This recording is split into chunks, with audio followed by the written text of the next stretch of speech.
اس وقت تم میں سے دو جماعتوں نے جی چھوڑ دینا چاہا، مگر اللہ ان کا مددگار تھا، اور مومنوں کو تو اللہ ہی پر بھروسہ کرنا چاہیے۔ اور اللہ نے جنگ بدر میں بھی تمہاری مدد کی تھی، جبکہ اس وقت بھی تم بے سر و سامان تھے۔ بس اللہ کی نافرمانی سے بچو تاکہ شکر گزار بن جاؤ۔ جب تم مومنوں سے یہ کہہ کر ان کے دل بڑھا رہے تھے کہ کیا تم کو یہ کافی نہیں کہ تمہارا پروردگار 3000 فرشتے نازل کر کے تمہیں مدد دے؟ ہاں، کیوں نہیں؟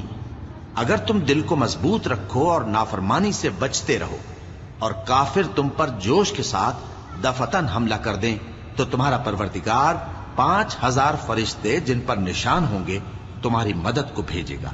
اور اس مدد کو تو اللہ نے تمہارے لیے ذریعہ بشارت بنایا، یعنی اس لیے کہ تمہارے دلوں کو اس سے اطمینان حاصل ہو، ورنہ مدد تو اللہ ہی کی طرف سے ہوتی ہے جو غالب ہے، حکمت